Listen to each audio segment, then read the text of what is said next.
Bulletin में खबरों के साथ मैं स्वाति और रुक करते हैं आगे तमाम बड़ी खबरों की ओर।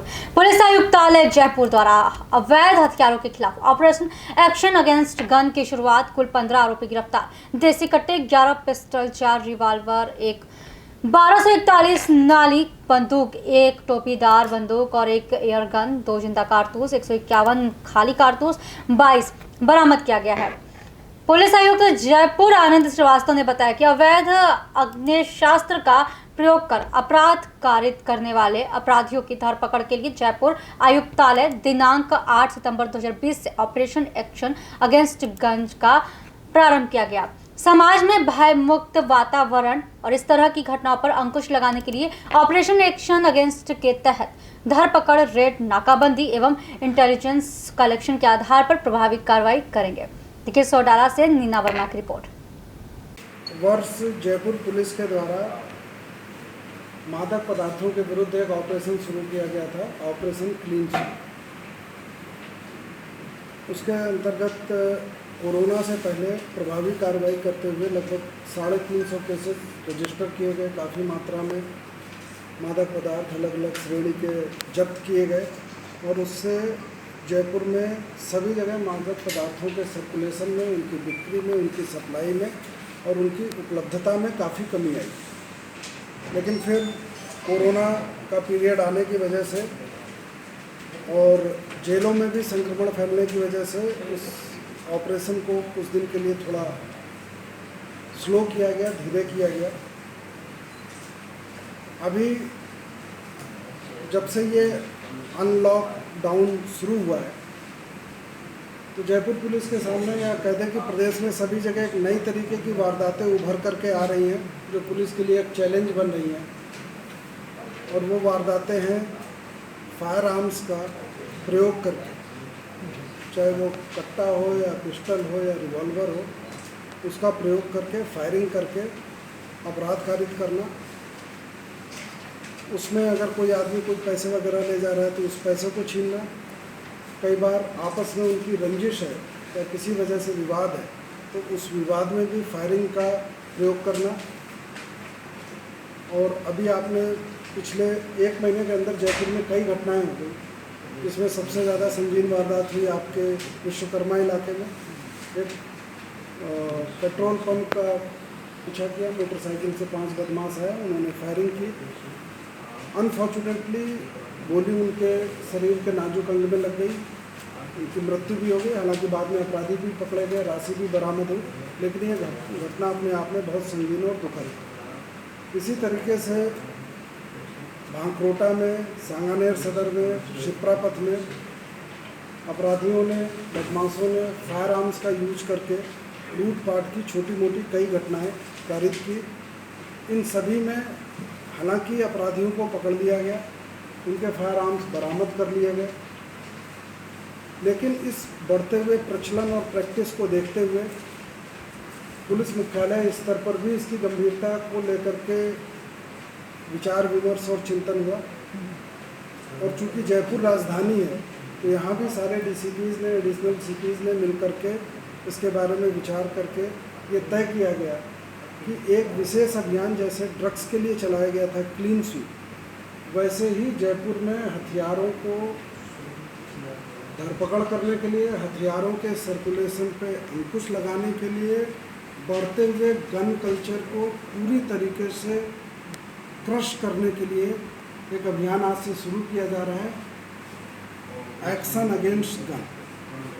एक्शन अगेंस्ट गन्स के नाम से अभियान शुरू किया जा रहा है, ऑपरेशन शुरू किया जा रहा है। जयपुर में अवैध फायर आर्म्स जो लोग भी रख रहे हैं, जो उनका प्रयोग कर रहे हैं, वो प्रयोग किसी वारदात के लिए कर रहे हों, आपस की रंजिश के लिए कर रहे हों या अपनी दबंगता को स्थापित करने के लिए कर रहे हों, अपने ग्रुप में दहशत फैलाने के लिए कर रहे हों या सोशल मीडिया पर अपनी फ़ोटो उस हथियार के साथ अपलोड करके, वायरल करके एक गलत तरीके का वर्चस्व या छवि हासिल करना चाहते हैं, इन सब के खिलाफ जयपुर पुलिस एक बड़ा अभियान चारों जिले नॉर्थ, साउथ, ईस्ट, वेस्ट शुरू कर रहे हैं। ये सारे डीसीपीज़ इस अभियान को खुद मॉनिटर करेंगे। उनके सारे SHO, उनके ACPs, उनके एडिशनल CPs और सब चारों जिलों में जो स्पेशल टीम है इस काम के लिए, जो अभी 5-7 महीने या साल भर पहले पुलिस मुख्यालय के आदेश से DST का गठन किया गया है, वो सारी DST और जो एक केंद्रीय आयुक्तालय के स्तर पर एक जो टीम है CST की टीम, ये सारी टीमें मिल करके इन अपराधियों का लगातार पीछा इन्होंने शुरू किया है कल परसों से, और इस अभियान को शुरू किया है। पिछले कल और परसों के बीच में जो कार्रवाई हुई है कि 18 वेपन्स, 18 फायर आर्म्स या 18 गन्स को पुलिस ने बरामद किया है, जिसमें से 11 देसी कट्टे हैं, 4 कंट्रीमेड पिस्टल्स हैं, 1 रिवॉल्वर है और 2 12 बोर टाइप की बंदूकें हैं, और इसके साथ में काफ़ी मात्रा में एम्यूनिशन भी बरामद किया गया है। 151 कारतूस भी बरामद किए गए हैं। इस जो ये हथियार बरामद किए गए हैं, इनको रखने वाले या इससे संपर्क रखने वाले 15 लोगों को जिनके पास से ये हथियार बरामद हुए हैं, उनको भी गिरफ्तार किया गया है। आप लोगों को जो प्रेस नोट उपलब्ध कराया गया है उसमें इनका डिटेल है। आगे इन लोगों से गहन अनुसंधान किया जाएगा, पूछताछ की जा करके इनके सोर्स तक जाने का प्रयास करेगी पुलिस की। इनको ये हथियार मिले कहाँ से, जयपुर में हथियारों की सप्लाई कौन से नेटवर्क से की जा रही है। हथियार पहले भी पकड़े जाते रहे हैं, लगातार पकड़े जाते रहे हैं, ऐसा नहीं कि जयपुर में पहले हथियार नहीं पकड़े गए हैं, हमेशा हथियार पकड़े गए हैं। लेकिन अब की जो प्रयास किया गया है, ये ऑपरेशन लॉन्च किया गया है, इसका उद्देश्य ये है कि सारी एनर्जी को लगा कर जयपुर के बदमाशों में जो गन कल्चर डेवलप हो रहा है उसको क्रश करना, उसको ख़त्म करना। उसके लिए जिलों की टीमें और यहाँ की टीमें संयुक्त रूप से प्रयास करेंगी और इसके सोर्स तक जा कर के, जैसे पहले हमें मालूम है कि यूपी के कुछ पोर्शन से हथियार सप्लाई होते हैं, मध्य प्रदेश में कुछ ज़िले हैं जहाँ पर ये अवैध हथियार बनाए जाते हैं और वहाँ से सप्लाई इनकी यहाँ होती है। इवन राजस्थान के कुछ पॉकेट्स हैं जहाँ पर ये अवैध हथियार बनते हैं। वहाँ की स्थानीय पुलिस से हमारी टीमें जाएंगी। जब एक बार सूचना उस लेवल पे डेवलप हो जाएगी तो हमारी टीमें वहाँ जा करके, वहाँ कैंप करके और उस सप्लाई लाइन को, उस सप्लाई चेन को भी तोड़ने की कोशिश करेंगे, ताकि जयपुर में हथियारों की उपलब्धता ही कम हो सके। जब हथियारों की उपलब्धता कम हो तो इस तरीके के संगीन वारदातों और अपराधों पर अंकुश लग सके। ऑपरेशन क्लीन स्वीप में लगातार एक लंबे समय तक अभियान चला है। अगर कोरोना ने ब्रेक नहीं लगाया होता तो शायद वो अभियान अभी भी आगे चलता है, और हम वेट कर रहे हैं कोरोना थोड़ा और कम हो तो हम उस अभियान को फिर से वापस शुरू करेंगे और उसी तरीके से शुरू करेंगे, क्योंकि वो सीधा जनता से जुड़ा हुआ अभियान था, युवाओं से जुड़ा हुआ अभियान था, यूथ से जुड़ा हुआ अभियान था। लेकिन अभी इस अभियान की आवश्यकता महसूस की गई और पुलिस मुख्यालय स्तर पर महसूस की गई। पुलिस मुख्यालय ने भी 1 महीने का पूरे प्रदेश में अवैध हथियारों के खिलाफ अभियान शुरू कर रखा है, क्योंकि पूरे प्रदेश में इस तरीके की शायद घटनाएं जगह जगह पर हो रही हैं। तो लोगों में जो असुरक्षा का भाव इसको लेकर के है, उसको ख़त्म करने के लिए और इस तरीके की प्रवृत्ति पर अंकुश लगाने के लिए पुलिस मुख्यालय के जो डायरेक्शन है उसको देखते हुए एक स्पेशल अभियान राजधानी को देखते हुए शुरू किया गया है। आगे इसमें और फर्दर कार्रवाइयाँ होंगी और ज़्यादा एक्शन होंगे और वो सारी चीज़ें समय समय पर जैसा होगा आप लोगों को बताया जाएगा।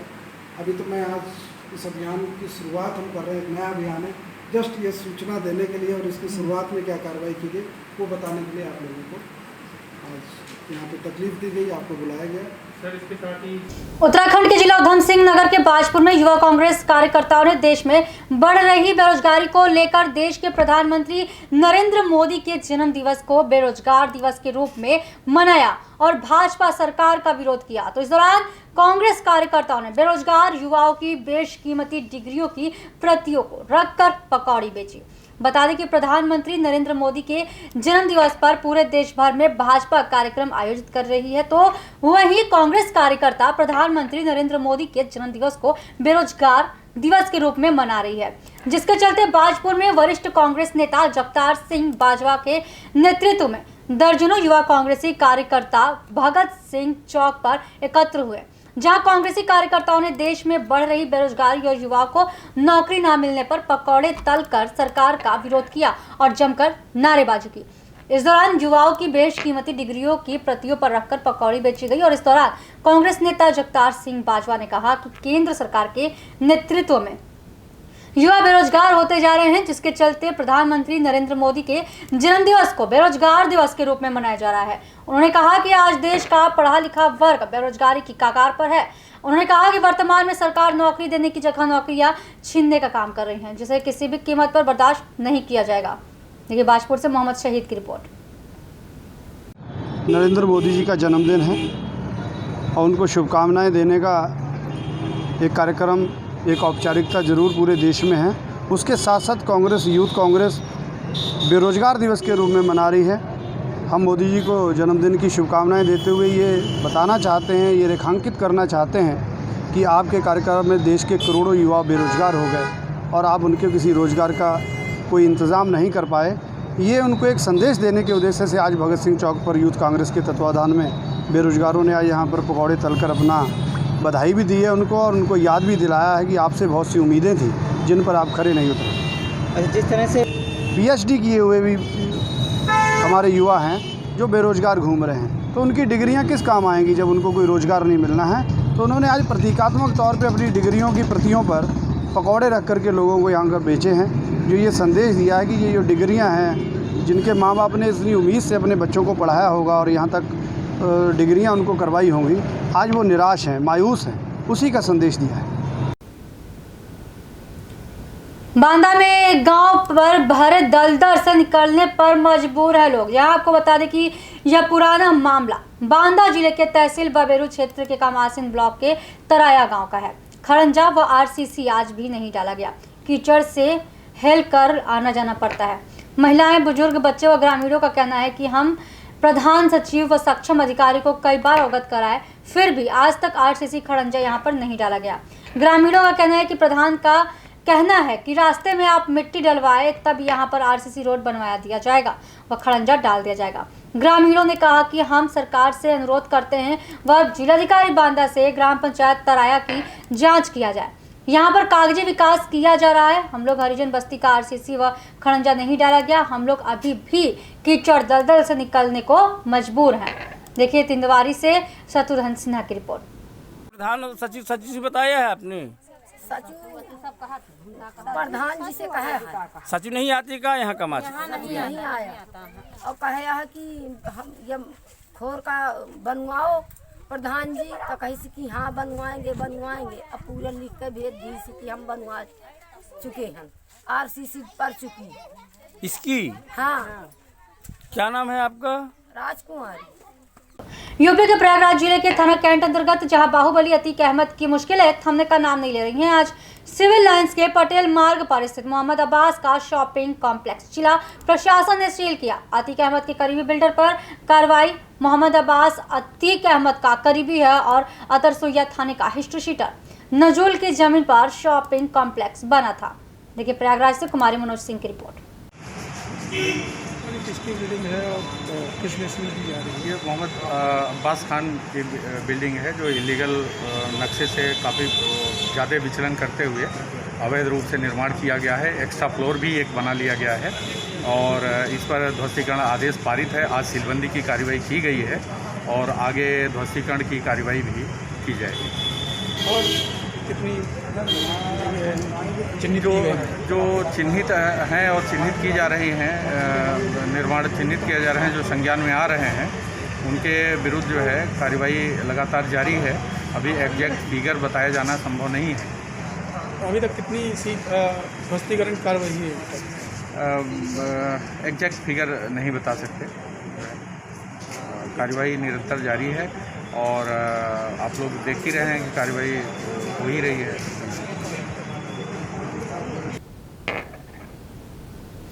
उत्तराखंड के जिला उधम सिंह नगर रुद्रपुर से खबर है। हिंदी दिवस के उपलक्ष्य में विश्व हिंदी सचिवालय और सृजन ऑस्ट्रेलिया अंतर्राष्ट्रीय ई पत्रिका के माध्यम से आयोजित अंतर्राष्ट्रीय कवि सम्मेलन के बाजपुर के युवा कवि विवेक बादल को कार्यक्रम में उपस्थित रहकर हिंदी भाषा के उत्थान के लिए मनमोहक काव्य पाठ करने पर अंतर्राष्ट्रीय सम्मान से सम्मानित किया गया। विवेक बादल द्वारा साहित्य की दुनिया में बाजपुर का नाम विश्व पटल तक पहुंचाने पर उनकी इस उपलब्धि पर उनके शहर बाजपुर में खुशनुमा माहौल बन गया है। विवेक बादल बाजपुरी को बुलंदी जज्बाते कलम ने 13 सितंबर 2020 को आयोजित अंतर्राष्ट्रीय कवि सम्मेलन में भाग लिया और उन्हें ऑनलाइन पोर्टल के माध्यम से काव्य पाठ करने पर अंतर्राष्ट्रीय सम्मान से सम्मानित किया। और अपने भाव प्रकट करते हुए विवेक ने बताया कि साहित्य में अपना जीवन में समर्पित कर चुका हूं और आगे भी आपको मेरी कविताएं सुनने का मौका मिलता रहेगा। देखिए गदरपुर से शाहनूर अली की रिपोर्ट। नमस्कार दोस्तों, मैं विवेक बादल बाजपुरी और मैं हिंदी में लेखन करता हूं। करीब पिछले 8 वर्ष से मेरा जीवन जो है साहित्य को समर्पित है और मैंने अपने जीवन में नौकरी के साथ साथ साहित्य में ही अपना पूरा समय दिया है और अनेक राष्ट्रीय अंतर्राष्ट्रीय मंचों से मैंने सम्मान प्राप्त किए। और मेरी एक किताब मैं दीवाना बादल हूँ जो राष्ट्रीय स्तर पे अपनी धूम मचा चुकी है। तो उसी के साथ साथ मैंने जो मेरा जीवन का लक्ष्य है, जिस साहित्य को मैं अपना पूरा जीवन समर्पित कर चुका हूँ, उसमें मैंने अपना ये मेरी कविताएं जो मैंने अपने यहाँ पे भेजी थी, वहाँ से मेरा चयन हुआ। उसके माध्यम से ये विश्व हिंदी सचिवालय मॉरिशस के तत्वाधान में ऑनलाइन पोर्टल के माध्यम से अंतर्राष्ट्रीय कवि सम्मेलन आयोजित किया गया, जिसमें मैंने भी प्रतिभाग किया। और उसके अलावा मेरे प्रतिभाग के बाद मुझे उन लोगों ने प्रशस्ति पत्र देकर के सम्मानित किया, जिससे मैं गौरवान्वित महसूस करता हूं। और सभी अपने श्रोताओं को और जिन मेरे जीवन में जिन लोगों ने मेरा हौसला अफजाई की है, उन लोगों का आभार व्यक्त करता हूं।